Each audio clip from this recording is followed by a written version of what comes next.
नमस्कार दोस्तों, मेरे YouTube चैनल एक इंसान पर आपका स्वागत है। नंबर 1, बुराई तो तुम्हें हजारों की भीड़ में भी तुम्हें ढूंढ लेगी। ठीक उसी प्रकार जैसे गायों की झुंड में बछड़ा अपने माँ को ढूंढ लेता है, परंतु जो बंसी वाले को दिल से मानता है वह बुराई में भी अच्छाई को ढूंढ लेता है। इसका अर्थ है व्यक्ति को सदैव बुराई से बचकर रहना चाहिए। अगर कोई बुरा कर्म करता है तो वह कर्म उसको अपने जीवन में भोगना ही पड़ता है। जिस प्रकार बछिया झुंड में भी अपने माँ को ढूंढ लेती है, वैसे ही कर्म का फल आपको हजारों की भीड़ में भी ढूंढ लेगा।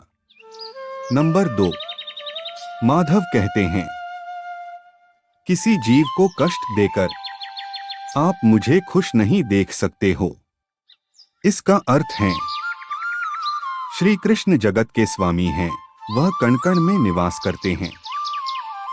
छोटे से छोटे जीव के हृदय में ईश्वर का वास होता है। उस जीव को कष्ट का अनुभव होना ईश्वर को कष्ट का अनुभव कराता है। अर्थात किसी जीव को कष्ट देकर अपने ईश्वर को खुश कैसे देख सकते हैं। नंबर 3, वह दिन मत दिखाना कान्हा कि हमें खुद पर गुरूर हो जाए। रखना अपने दिल में इस तरह कि जीवन सफल हो जाए। इसका अर्थ है जो कृष्ण का दास हो जाता है वह अपने आराध्य से ऐसे दिन ना दिखाने की कामना करता है जिससे उसमें कभी गुरूर आ जाए। वह तो अपने कृष्ण का सेवक बनकर ही जीवन सफल बनाना चाहता है। नंबर 4, जो हुआ अच्छा हुआ, जो होगा अच्छा होगा। स्वयं को मुझ पर छोड़ दो, अपने कर्म पर ध्यान दो। कर्म ऐसा जो स्वार्थ रहित पाप रहित हो। इसका अर्थ है कृष्ण अपने भक्तों को कर्म का मार्ग दिखाना चाहते हैं। वह कहते हैं अपने कर्म समाज के प्रति और मानव कल्याण के प्रति केंद्रित करते हुए करो। बाकी फल की चिंता मत करो, उन सभी कर्मों को मुझे समर्पित करो। इस मार्ग को अपनाकर तुम मुझे प्राप्त कर सकते हो, मेरे प्रेम का भागीदार बन सकते हो। नंबर 5, दुष्ट लोग अगर समझाने मात्र से समझ जाते तो यकीन मानो महाभारत कभी ना होता। इसका अर्थ है जो दुष्ट लोग होते हैं वह कठोरता से ही मानते हैं, उनको समझाने के लिए कठोर व्यवहार करना आवश्यक है। अगर समझाने मात्र से दुष्ट समझ जाते तो बांसुरी बजाने वाला कभी महाभारत नहीं होने देता। नंबर 6, जो अपने मन पर नियंत्रण नहीं रखता वह स्वयं का धीरे धीरे शत्रु बनता जाता है। इसका अर्थ है मनुष्य का मन सदैव से चंचल रहा है। इस मन की चंचलता ने मनुष्य को पथभ्रष्ट तथा मार्ग से विचलित करने में कोई कसर नहीं छोड़ी। जो व्यक्ति अपने मन को नियंत्रण में नहीं रखता वह धीरे धीरे स्वयं का शत्रु बन जाता है।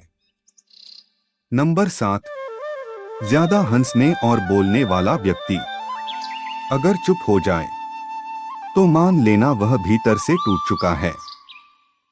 इसका अर्थ है जो व्यक्ति सदैव हंसता खेलता मुस्कुराता रहता हो, अगर वह अपने स्वभाव से भिन्न हो जाए अर्थात चुप गुमसुम उदास रहने लगे तो समझना उसके हृदय में एक पीड़ा है, उस पीड़ा ने उसे कमजोर बना दिया है। नंबर 8, जिस व्यक्ति के पास संतुष्टि नहीं है उसे कितना भी मिल जाए वह असंतुष्ट ही रहेगा। इसका अर्थ है जिस व्यक्ति के पास संपूर्ण धन दौलत ऐश्वर्य वैभव सब है मगर संतुष्टि नहीं है, उस धन दौलत का कोई अर्थ नहीं, वह सदैव असंतुष्ट की स्थिति में ही रहता है। जिसके पास संतुष्टि है वह थोड़े में भी संतुष्ट रहता है। नंबर 9, जिंदगी में सदैव अवसरों का आनंद लेना चाहिए, लेकिन किसी के भरोसे को तोड़कर नहीं। इसका अर्थ है जिंदगी में भरोसा एक ऐसी चीज है जिसे प्राप्त करना वर्षों की मेहनत के समान है। फिर भी यह प्राप्त हो या नहीं, यह भाग्य पर निर्भर करता है। किंतु भरोसे को तोड़कर पुनः प्राप्त करना यह संभव नहीं है। इसलिए जिंदगी में अवसरों का आनंद सदैव ले, लेकिन भरोसे को कभी टूटने ना दें। नंबर 10। प्रेम में कोई वियोग नहीं होता। प्रेम ही अंतिम योग है, अंतिम मिलन है। इसका अर्थ है प्रेम कभी ना समाप्त होने वाली प्रक्रिया है। जिस व्यक्ति को प्रेम हो जाता है वह फिर जीवन और जीवन के बाद भी प्रेम के वशीभूत रहता है। प्रेम को प्राप्त करने के लिए त्याग, तपस्या और योग का सहारा लेना। नंबर 11। कभी भी स्वयं पर घमंड मत करना। पत्थर भी भारी होकर पानी में अपना वजूद खो देता है। इसका अर्थ है जो व्यक्ति अपने अहंकार से भारी हो जाता है, जिसमें अभिमान भर जाता है, वह उस पत्थर की भांति होता है जो भारी होने के बावजूद भी नदी की धारा में डूबकर अपना अस्तित्व खो देता है। नंबर 12।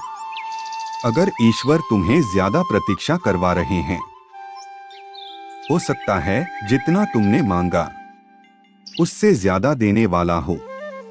इसका अर्थ है अगर किसी लक्ष्य, खुशी या सफलता की प्राप्ति में लंबा समय लग रहा है, प्रतीक्षा की अवधि अधिक है, तो हो सकता है आपकी अपेक्षा से ज्यादा आपको मिलने वाला है। अपने कर्म पर अडिग रहिए और विश्वास रखिए उस ईश्वर पर जो आपके कर्म की परीक्षा ले रहा है। नंबर 13। जीवन ना तो भविष्य में है और ना ही अतीत में। जीवन तो बस इस पल में है, केवल इस पल में। इसका अर्थ है जो लोग जीवन को भूत और अतीत के भरोसे छोड़ देते हैं, उन्हें श्री कृष्ण सावधान करते हैं। जीवन का अर्थ ना भूत है ना भविष्य। जीवन केवल और केवल वर्तमान है।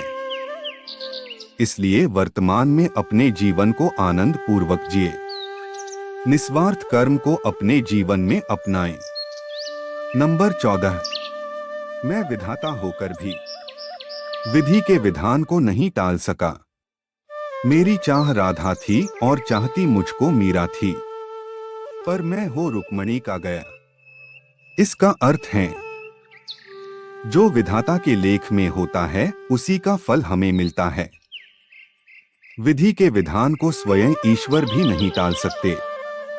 जिस प्रकार राधा से कृष्ण निश्चल भाव से प्रेम करते थे, प्रेमिका के भाव से मीरा कृष्ण को पति मानती थी, मगर विधि के विधान में रुक्मणी का साथ लिखा था, जिसे स्वयं विधाता भी नहीं टाल सके। नंबर 15। क्रोध की अवस्था में भ्रम जन्म लेता है। भ्रम बुद्धि को नष्ट कर देती है। बुद्धि के नष्ट होते ही व्यक्ति का पतन हो जाता है। इसका अर्थ है क्रोध व्यक्ति का सबसे बड़ा शत्रु है। क्रोध के जन्म लेते ही व्यक्ति अपना विवेक खो देता है। विवेक के खो जाने पर व्यक्ति अपने पतन के मार्ग में उन्मुख हो जाता है। क्रोध की अवस्था से सदैव बचना। नंबर 16। खाली हाथ आए खाली हाथ वापस चले जाओगे। आज तुम्हारा है, कल किसी और का था, परसों किसी और का होगा। तुम जिसे अपना समझकर मगन हो रहे हो, बस यही प्रसन्नता तुम्हारे दुखों का कारण है। इसका अर्थ है इस संसार में कुछ भी स्थायी नहीं है, ना ही सुख दुख और ना ही जीवन मरण, सब एक प्रक्रिया है। जो खुशियां आज तुम्हारे पास है, कल वह खुशियां किसी और के पास होगी। जिसे अपना समझकर हम खुश होते हैं, वही खुशी कल दुख का कारण बनती है। नंबर 17। आत्मा को शस्त्र नहीं काट सकता, अग्नि नहीं जला सकती, जल नहीं बुझा सकता, वायु नहीं सुखा सकती। इसका अर्थ है आत्मा शाश्वत सत्य है, यह अजय है, अमर है। आत्मा नए नए शरीर को धारण करती है, एक शरीर से निकलकर दूसरे शरीर में। यही आत्मा की विचरण प्रक्रिया है। इस आत्मा को ना तो किसी शस्त्र से काटा जा सकता है, ना ही अग्नि इसे जला सकती है। कोई जल इसे बुझा नहीं सकता और यह किसी वायु से सुख नहीं सकती। नंबर 18। मैं सभी प्राणियों को समान रूप से देखता हूँ। ना कोई मुझे कम प्रिय है, ना अधिक। लेकिन जो मेरी प्रेम पूर्वक आराधना करते हैं, वह मेरे भीतर रहते हैं और मैं उनके जीवन में आता हूँ। इसका अर्थ है, ईश्वर के लिए सभी प्राणी समान है। उन सभी में समान रूप से ईश्वर का वास होता है। कोई जीव छोटा या बड़ा, अधिक या ज्यादा प्रिय नहीं होता। जो अपने ईश्वर की विशेष आराधना करते हैं, पुकारते हैं, उनके साथ वह सदैव उपस्थित रहते हैं। नंबर 19। वह जो सभी इच्छाएं त्याग देता है। मैं और मेरा की लालसा तथा भावना से मुक्त हो जाता है, उसे शांति प्राप्त होती है। इसका अर्थ है, जिस व्यक्ति में अहंकार में और मेरा का भाव समाप्त हो जाता है, कुछ पाने की लालसा नहीं होती, वह परम शांति को प्राप्त करता है। उसे भगवान ईश्वर की शरण प्राप्त होती है। अंत समय में वह उस परम पद को प्राप्त होता है जो देवताओं के लिए भी दुर्लभ है। नंबर 20। मैं धरती की मधुर सुगंध हूँ। मैं अग्नि की ऊष्मा हूँ। सभी जीवित प्राणियों का जीवन और सन्यासियों का आत्म संयम भी मैं ही हूँ। इसका अर्थ है, संपूर्ण जगत ब्रह्मांड चराचर सब में ईश्वर का वास है। यह ईश्वर की माया ही है जो पूरे ब्रह्मांड में व्याप्त है। वही ईश्वर धरती पर मधुर संगीत है, वही ईश्वर अग्नि की ऊष्मा है। उसी ईश्वर का वास प्रत्येक प्राणियों में है। जो सन्यासियों के चित्त को शांत कर साधना में लीन करता है, वह आत्म संयम भी ईश्वर ही है। नंबर 21। फल की अभिलाषा छोड़कर कर्म करने वाला पुरुष ही अपने जीवन को सफल बनाता है। इसका अर्थ है, जो व्यक्ति कर्म में विश्वास रखता है, अपने कर्म से पीछे नहीं हटता, फल की चिंता नहीं करता, वह पुरुष अपने जीवन को सफल बनाता है। फल की चिंता करने वाला व्यक्ति कभी अपने जीवन को सफल नहीं बना सकता। नंबर 22। इस भौतिक जगत में जो व्यक्ति न तो सुख की प्राप्ति से हर्षित होता है और न अशुभ के प्राप्त होने पर उससे घृणा करता है, वह पूर्ण ज्ञान में स्थिर रहता है। इसका अर्थ है, यह संसार नश्वर है। इस जगत में दुख सुख, हर्ष विषाद आदि लगा रहता है। क्षण भर के सुख से जो खुश नहीं होता और अशुभ होने पर जो दुखी नहीं होता, वह व्यक्ति सच्चा ज्ञानी होता है। उसे ज्ञात होता है, यहाँ सब क्षण भर के लिए होता है, भले ही वह सुख हो चाहे दुख। नंबर 23। जो अपने हिस्से का काम किए बिना ही भोजन पाते हैं, वह चोर हैं। इसका अर्थ है, यह जीवन कर्म प्रधान है। जो व्यक्ति कर्म करके, परिश्रम करके अपने लिए कुछ अर्जित करता है, वह वास्तविक रूप से उस फल का भागी है। अन्यथा वह चोर की भांति है, जिसे बैठे बिठाए सब मिल जाता है। नंबर 24। जिस व्यक्ति को आपकी कदर नहीं, उसके साथ खड़े रहने से अच्छा आप अकेले रहें। इसका अर्थ है, जिस व्यक्ति के पास आपके लिए मान सम्मान और कदर ना हो, उनके साथ रहना व्यर्थ है। वह सदैव आपके लिए शत्रुता का भाव रखते हैं। ऐसे व्यक्तियों के साथ रहने से उत्तम आप अकेले रहें। नंबर 25। हद से ज्यादा सीधा साधा होना भी ठीक नहीं, क्योंकि जंगल में सबसे पहले सीधे पेड़ों को काटा जाता है। इसका अर्थ है, इस जीवन में अधिक सीधा होना, सरल होना भी अनुचित है। जो सरल और सीधे स्वभाव का होता है, लोग उसका अनायास फायदा उठाते हैं।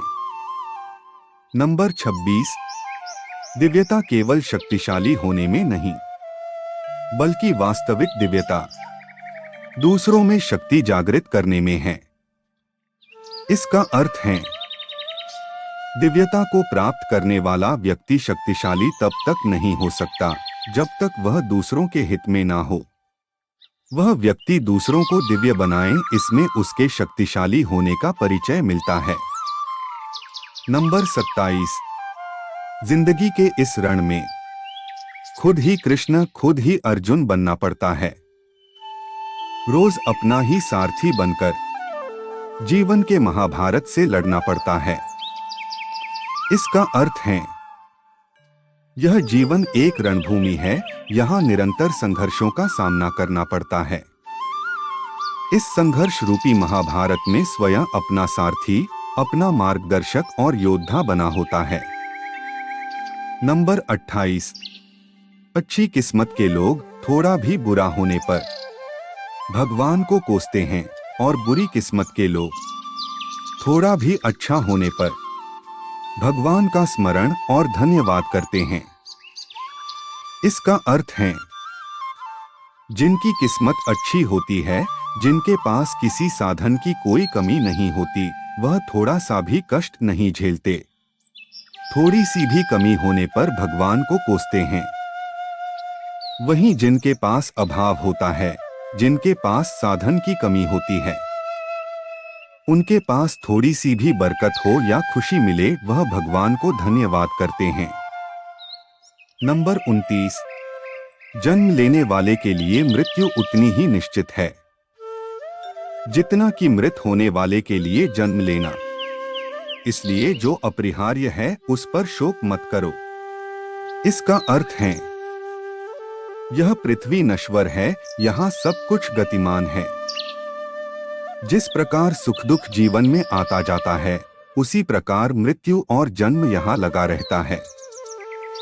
इसमें खुश होना या दुख मनाना व्यर्थ है। नंबर 30। मुंह से माफ करने में किसी को वक्त नहीं लगता, पर दिल से माफ करने में सारी उम्र बीत जाती है। इसका अर्थ है, मुंह से माफी देना और हृदय से माफी देने में काफी अंतर है। मुख द्वारा दिए गए माफी को तत्काल प्राप्त किया जा सकता है, किंतु दिल की माफी प्राप्त करने में उम्र बीत जाती है। नंबर 31। जब आप प्रभु के साथ जुड़ जाओगे तो आपकी परीक्षा आरंभ हो जाएगी। कुछ लोग इसे दुख समझते हैं, तो कुछ लोग प्रभु की कृपा। इसका अर्थ है, प्रभु अपने भक्तों की सदैव परीक्षा लेते रहते हैं। इस परीक्षा में भक्तों को अनेकों कष्टों का सामना करना पड़ता है। सामान्य लोग इसे अपना दुख मानकर पीछा छुड़ाते हैं। वही साधक तथा प्रेमी प्रभु की इच्छा समझकर उसका सामना करते हैं। नंबर 32। जो है माखन चोर, जो है मुरली वाला, वही है हम सबके दुख दूर करने वाला। इसका अर्थ है, जो माखन चोर है, जो मुरली वाला है, वही सबके दुख हरने वाला है, संकट से बचाने वाला है और सुख का संचार करने वाला है। नंबर 33। संसार के संयोग में जो सुख प्रतीत होता है, उसमें दुख भी मिला रहता है, परंतु संसार के वियोग से सुख दुख से अखंड आनंद प्राप्त होता है। इसका अर्थ है, सांसारिक सुख क्षणिक होता है, जो सुख आज प्राप्त हो रहा है वह सुख स्थायी नहीं है। यह सुख आपके साथ सर्वथा नहीं रहने वाला, आपको दुख भी प्राप्त होगा, परंतु संसार से वियोग अर्थात मुक्ति परम आनंद को प्राप्त कराती है, यह ईश्वर तक पहुंच आती है। नंबर 34। संबंध उसी आत्मा से जुड़ता है जिनका हमसे पिछले जन्मों का कोई रिश्ता होता है, वरना दुनिया के इस भीड़ में कौन किसको जानता है? इसका अर्थ है, माना जाता है जीवन के पूर्व कर्मों का फल इसी जन्म में प्राप्त होता है। जितने भी रिश्ते नाते, सुख दुख व्यक्तिगत जीवन में प्राप्त होते हैं, वह पूर्व जन्मों का फल है। वरना कौन इतनी बड़ी दुनिया में आपसे दिल लगाता है? नंबर 35। राधा कृष्ण का मिलना तो बस एक बहाना था। दुनिया को प्यार का सही मतलब समझाना था। इसका अर्थ है, राधा और कृष्ण दोनों अवतारी थे। दोनों का जन्म कुछ विशेष परिस्थितियों के लिए हुआ था। उन दोनों का मिलना बिछड़ना बस एक प्रक्रिया मात्र थी, जिसके माध्यम से प्रेम का वास्तविक रूप समाज में दिखाना था। नंबर 36। प्रेम और आस्था दोनों पर किसी का जोर नहीं। यह मन जहां लग जाए वही ईश्वर नजर आता है। इसका अर्थ है, आस्था और प्रेम पर व्यक्ति का स्वयं नियंत्रण होता है। जहां आस्था और प्रेम लग जाता है, वही श्री कृष्ण के दर्शन हो जाता है, क्योंकि श्री कृष्ण सर्वव्यापी है। नंबर 37। तेरे साथ को तरसे, तेरी बात को तरसे, तेरे होकर भी एक मिलन को तरसे। इसका अर्थ है, कृष्ण और राधा का प्रेम अविरल बहती गंगा के समान शुद्ध है। परस्पर एक होते हुए भी दोनों एक दूसरे से मिलने को तरसते हैं, एक दूसरे से बात करने को सोचते हैं। एक दूसरे के होकर भी मिलन की संभावना नहीं है। नंबर 38। प्रहलाद जैसा विश्वास हो, भीलनी जैसी आस हो, द्रौपदी जैसी पुकार हो, मीरा जैसा इंतजार हो, तो कृष्ण को आना ही पड़ता है। इसका अर्थ है, कृष्ण को जो भी भक्त सच्चे हृदय से पुकारता है, वह उनके साथ सदैव खड़े हो जाते हैं। प्रहलाद जैसा विश्वास, भीलनी जैसी आशा और द्रौपदी जैसी पुकार, मीरा जैसा इंतजार। अगर सभी शुद्ध हो तो कृष्ण को तो आना ही पड़ता है। नंबर 39।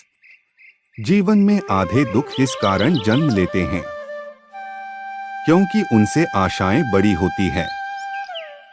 इन आशाओं का त्याग करके देखो, जीवन में सुख ही सुख है।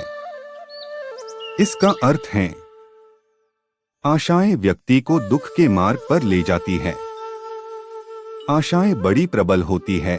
आशा अनुरूप कार्य होने पर जहां खुशी मिलती है, वही आशा के विरुद्ध कार्य होने पर दुख का पहाड़ टूट जाता है। व्यक्ति जीवन में आशा दुख का प्रमुख कारण है। नंबर 40। लोग कहते हैं अपनों के आगे झुक जाना चाहिए, किंतु सच बात तो यह है, जो अपने होते हैं वह कभी झुकने नहीं देते। इसका अर्थ है, जो लोग यह कहते हैं अपनों के आगे झुकने में बुराई नहीं है, उन्हें यह भी मालूम होना चाहिए जो अपने होते हैं वह कभी झुकने नहीं देते।